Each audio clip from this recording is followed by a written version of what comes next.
You know, I miss home, but then again, I'm not working.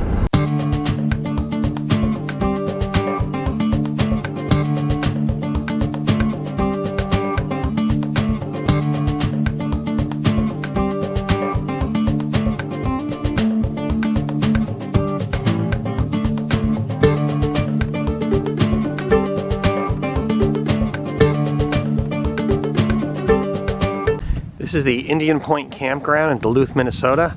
I opted to go to a campground so I could shower and do some laundry and do a little touring in Duluth, a little sightseeing. This gives me a chance to clean up before I go down to the Vistabule shop. So I'm looking forward to having heat installed on my trailer. Okay, railroad crossing.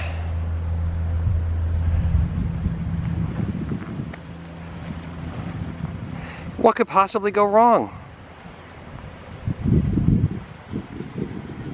So this is Duluth. I picked up the trailer today after having the heat put in.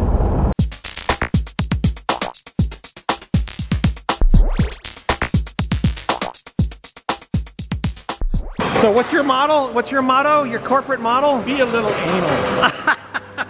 Give me some dressing. Guys, that was a sandwich. I needed a dinner. You can eat all that?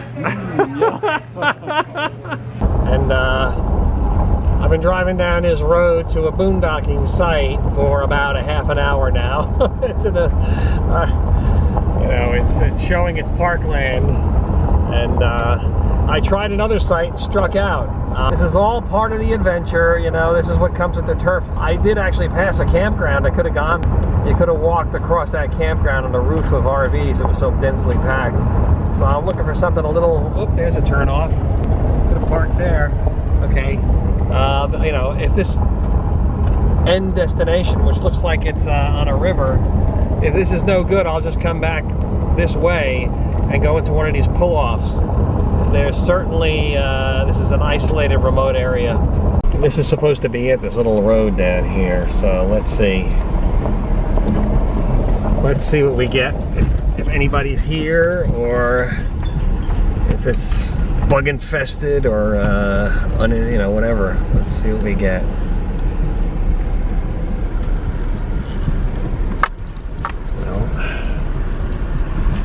Well, I hope there's a place to turn around.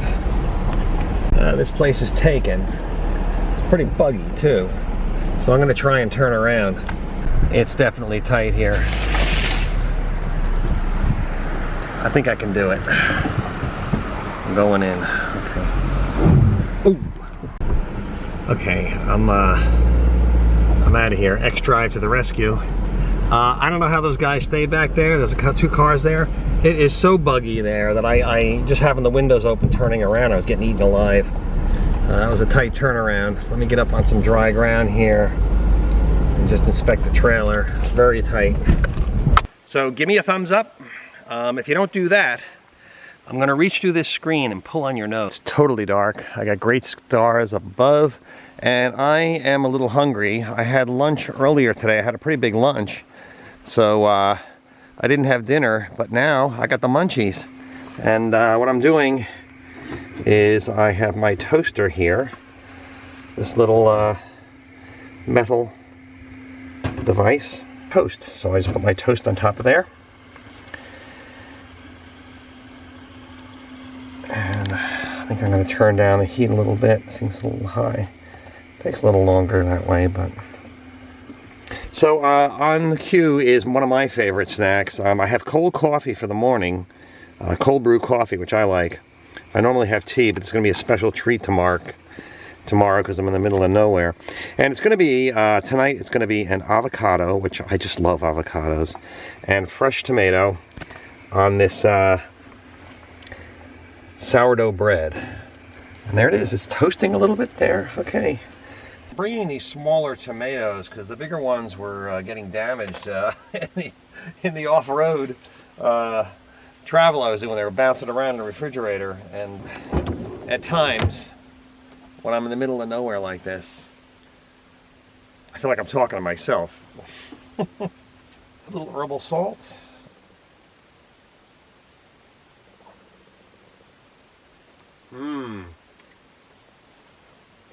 Minimal cleanup. Just got 2 knives and a fork I have to clean. Temperature dropped last night, and I got a little dew on the windows.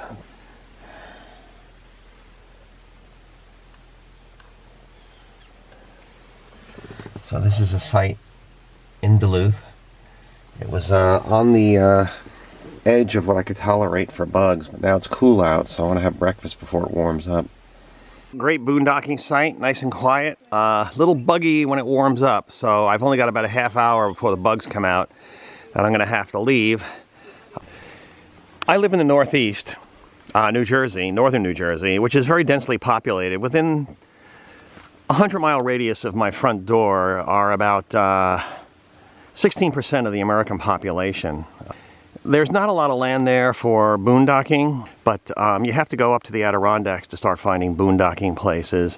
But out here in Minnesota, where I am, up in Duluth, you just get on some state land and drive around, and you can find a place like this. It's right off of a dirt road, which I drove down looking for a different site. And it's fairly easy, in many cases, to find a spot to boondock. So, you know, go with a plan, go with some GPS coordinates you want to use, but you can be open-minded to camping somewhere else. The camping is permitted around here. So, this spot, it's right off this road here, which I went down the other end and came to a water, like a boat launch, but that was already taken.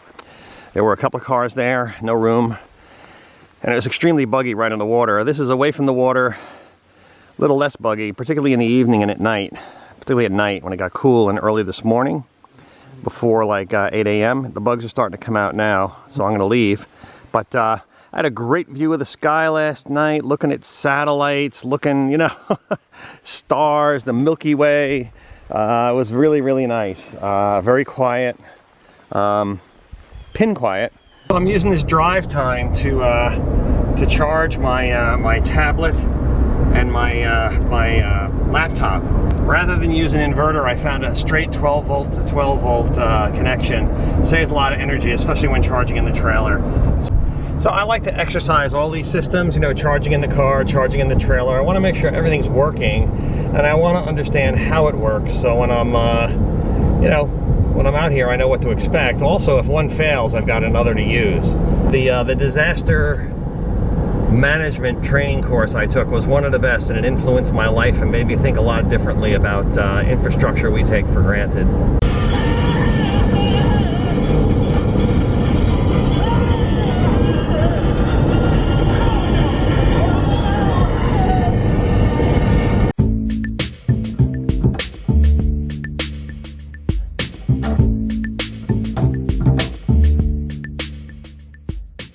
Well, I don't really have much choice in my mind. The campground's closed, the registration. It's a tent-only campground, and I'm just parked in the parking lot, so I think I'm going to get my stuff and have dinner out on the beach. Come back here and relax. Down there is a shower building. There's a bathroom and shower right there. It's a little tempting, you know? Well, I'm tempted. I'm led astray. I'm going to camp here for the night. Now I can get an early start in the morning and make the best of it. It's been a long day.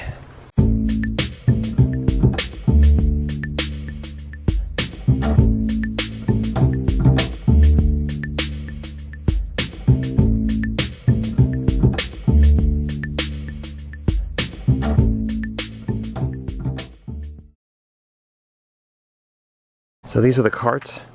Each campsite gets a cart. And you just bring your stuff in, and you're good to go. Wow. This is the Lake Superior that I've been looking for. It's so funny, I'm used to the ocean, you know, the salt smell. Here you can smell fresh water. It's really great.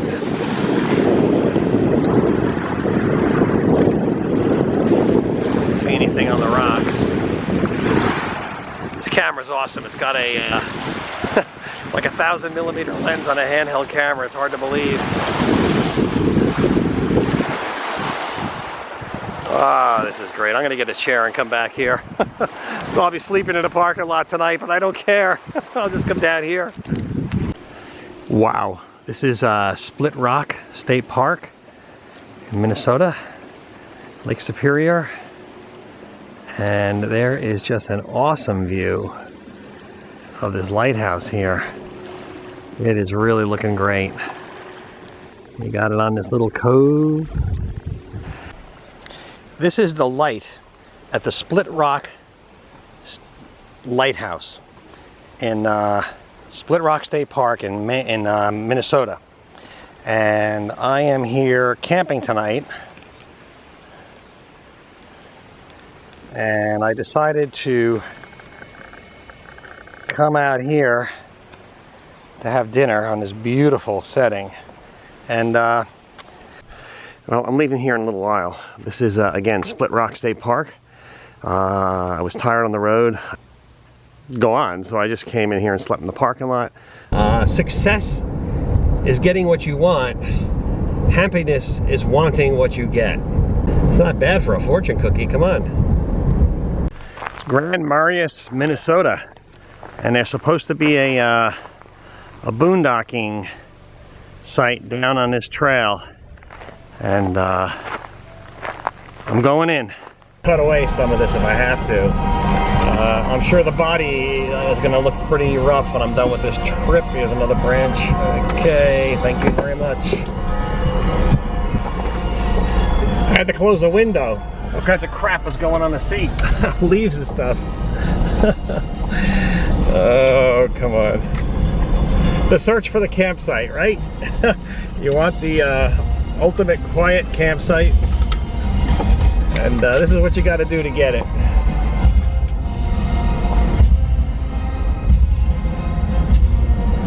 Oh boy. Be a turnaround spot up ahead.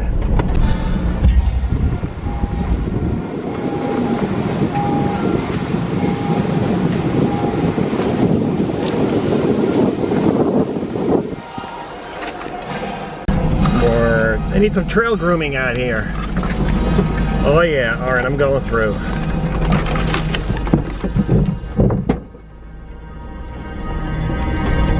Hopefully the fan will still be on top of the trailer. I'm here.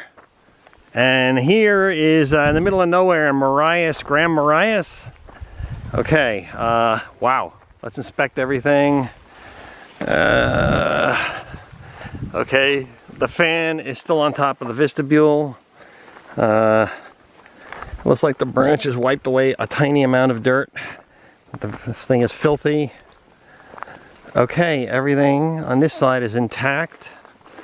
Ooh, a lot of embrace, a lot of rub marks on the car. I don't know if you can see them, but a little lettuce hanging off the mirror. Okay. Some leaves on the inside of the car. I had to close the windows. They were this poor car. Hey, this is my vacation car, right? I bought it in April. I knew it was going to be in for a rough ride, but I love it. The Subi is doing good. It's getting me where I want to go. It's getting me good gas mileage when I'm out on the highway. When I unhitch the trailer, I get like 34 miles to the gallon. When I'm towing, 22 to 24, 24 at 65, 20 at 70. Or if I go higher than 70, it gets a lot worse. So, okay. Well, I am here. This is nice and quiet. And when I get to a place like this, I breathe better. I just feel really nice. And there's a lot less bugs for this time of day than there was yesterday at the other side I was at. So I'm pretty hopeful that I'm going to be okay here, because I'm not too anxious to leave right away. Okay, my first casualty was a connector from one of the solar panels failed. So I like wire nuts. You know, wire nuts are pretty good. They're very simple. You know, they're serviceable on the road. But what I had used, what's called butt connectors. They're crimpable, and one of them, the wire broke. It's pretty cheap wire on the on this connector side, so I had to fix that, and I fixed it with what's called a Scotch connector, and it's this little thing. Here's one here. What you do is you slip the wire, the two wires you want to connect in this hole, and then you drive down this little wedge, and what it does is it slices into the wire on both sides. Doesn't cut the wire, but it just penetrates it enough. My other choice was to use this butt connector. You strip the wire and you put it into this little tube down here, excuse me, and then you do the same with the other wire and strip it in and put it in on this end.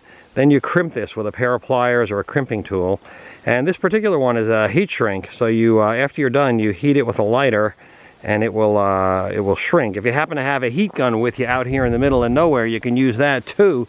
But I only have you know, I got these planning that something was going to go, and these would be easy serviceable things to do. As a third level, I have a couple of different sizes of these for larger and smaller wires. I looked at the wires before I came. When I was putting this kit together, a little extra wire here if I need that. So I use these. As a third level, I have some wire nuts, which I could just strip the wires and screw those on, and that will guarantee me a good connection. So they're both working. I connected the one that was not working, and that was producing electricity, and now both of them are producing tons of electricity, and that'll top off my battery for tonight so I can play with my heater, my refrigerator, my lighting, my stereo. I can have a good time.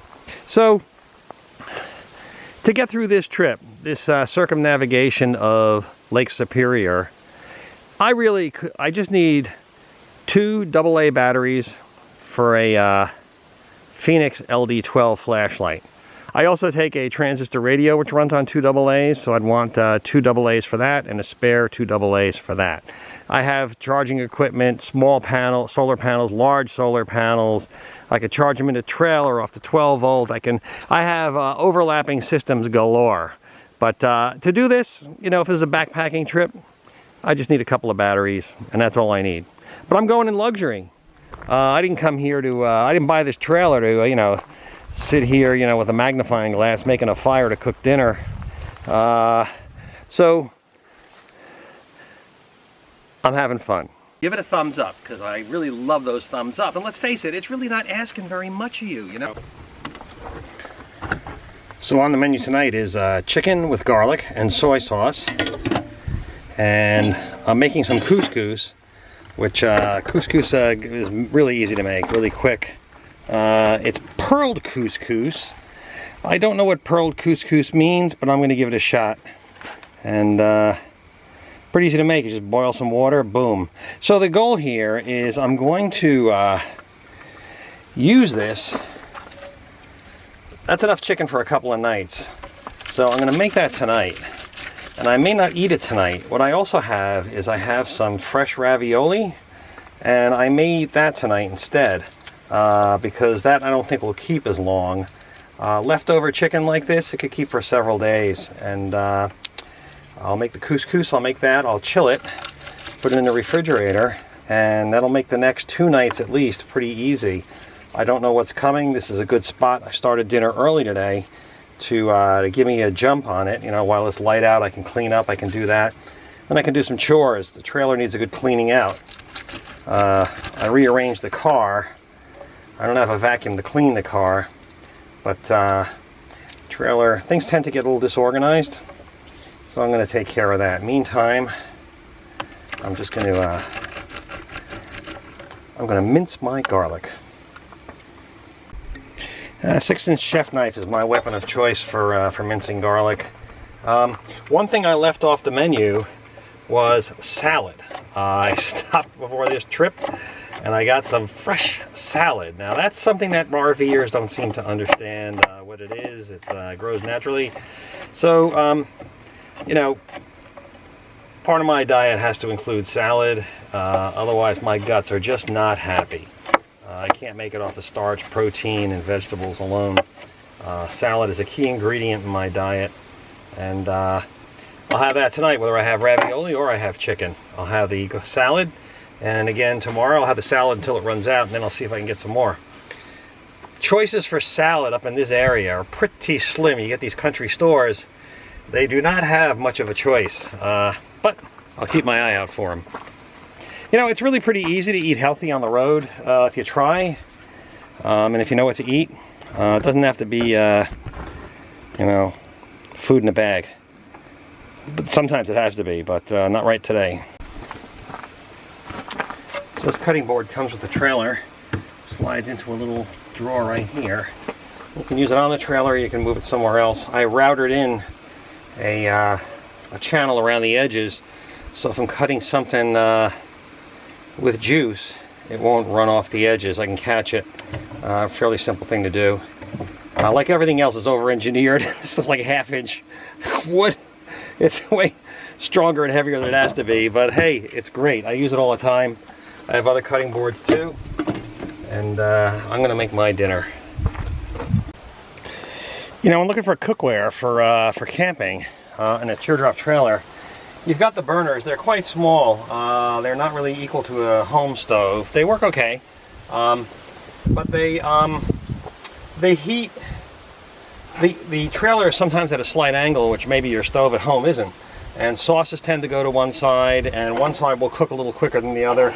You need to rotate it around, but one big help is having a very thick bottom pan. I like the thick stuff. You know, thin stuff tends to get hot spots. Thicker stuff on the clad bottom tends to spread the heat out. I wouldn't say it, you know, it cures the problem, but it certainly helps reduce the problem. So I've decided tonight I'm going to make ravioli too. I'm going to probably eat the ravioli tonight because it doesn't keep, and I'll chill the chicken and the couscous and have that the next couple of nights. So there's a little wind blowing up. It's coming from my right side from this direction. It's blowing this way. So I've got the windscreen up. It blew out the burner once. Highly recommend, if you're going to be doing outdoor cooking in any kind of a location where wind is, and that's almost every location, I highly suggest that you get on YouTube and look for some of these aluminum windscreens. They fold up very small. This one is made by OHU. If you want to get your dinner cooked in windy weather, you're going to need this. So what are you waiting for? You're going to be hungry if you don't have this. The only salt container I found that works, I have to add a pinch of salt to the water for the ravioli, is a Nalgene bottle. Screw cap keeps the humidity out. It's the only thing that works as far as I'm concerned. Looking at my setup here, and I had a eureka moment here that I come from backpacking, and when I started, you know, getting a trailer, I wanted, I enjoy campgrounds, don't get me wrong. I mean, I go to them plenty, and will continue to go to them. But I wanted something a little bit more. I come from a backpacking background, and I wanted something a little different. And this boondocking stuff seems to be hitting the mark, right? You got to go through hell to get here. Well, hell in the car. It's not like my legs are doing it. But once you get here, I've got a complete camp. I'm all set up. I found that my Wi-Fi hotspot can get internet right from this one spot. I walked all over this camp, and I had it on a table, I had it on top of the trailer, I had it everywhere. But right here, I get one bar, and I'm able to get on and do stuff very slowly with the computer. I mean, my primary concern is I'm working on videos, and I'm doing a little budgeting here, you know, a little finance stuff, paying some bills out here in the middle of nowhere. So it's a different flavor. It's something new to me. It's not backpacking. It's not just trailering. It's the boondocking element seems to be something in between for me, and it's a real lot of fun.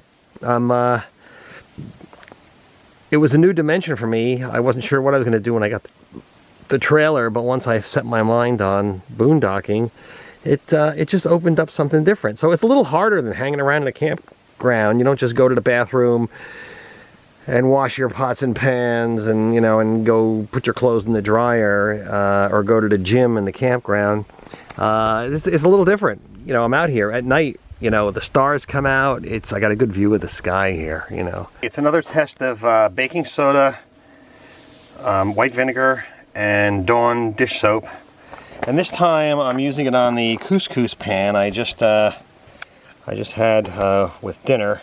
And this, I cooked chicken in this pan. I'm washing both with cold. I just put a little bit of water, baking soda, and Dawn dish detergent. Let me give these a scrub and a rinse, and I'll let you know how they come out. So the effort here is to use minimal water with this thing. I'm even using a water sprayer to just get some of the spooge, the crud off of here before I give it a rinse. So far, I've used less than a half a cup of water on these two pans, and they look pretty clean. They just need a good rinse. Now that's significantly less. That's significantly less water than I would have used had I been just washing the dishes with soap and water. And the big question is, will it be degreased?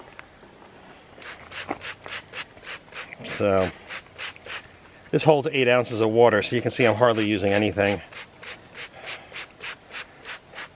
I used several squirts of vinegar on these things, probably 3 or 4 squirts on this pan and a couple on the other pan.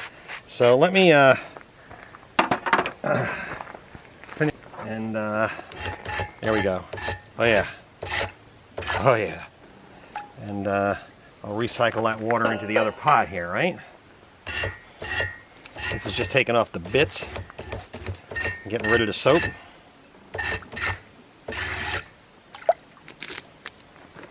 Pretty good. Let's see how this goes. Yuck. So again, I'm boondocking out here in the middle of nowhere, and the longer I can make my water last, the better off I am. I'm not going to be at this spot. I'm just practicing for another trip. And hey, I'm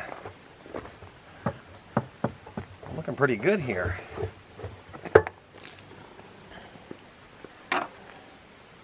I'll just let this drip dry. And let's see what we have. No grease. Now I gotta ask, why doesn't Dawn just put baking soda in their freaking soaps, you know, dish soap? And why don't they put some vinegar in there? The vinegar sanitizes, and the baking soda cuts the grease. I don't get it.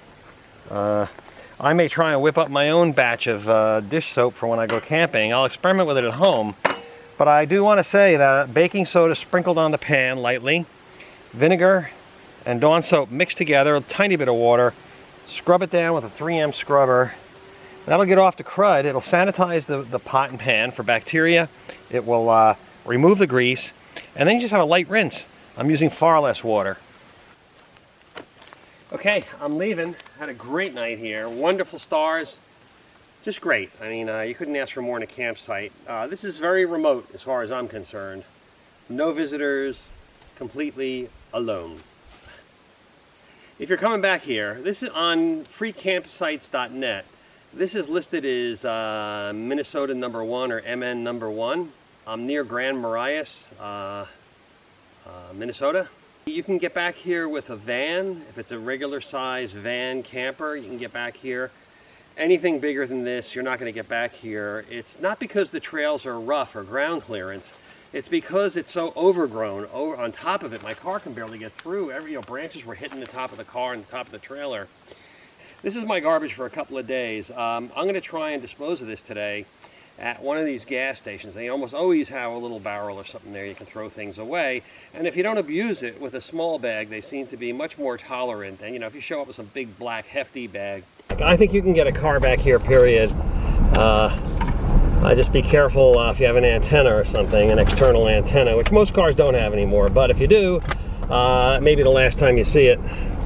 Okay, my mission here is to get gas and also dump my trash in that little barrel over there without the security forces of the gas station catching me.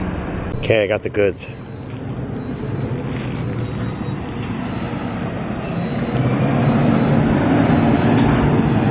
Coast is clear. Success. Hey, Lake Superior to my right. The directions are pretty simple. Keep the lake on the right and the land on the left. You can't get lost here. Starting to see some mountains now. It's been pretty flat up to this point. All right, on to Canada.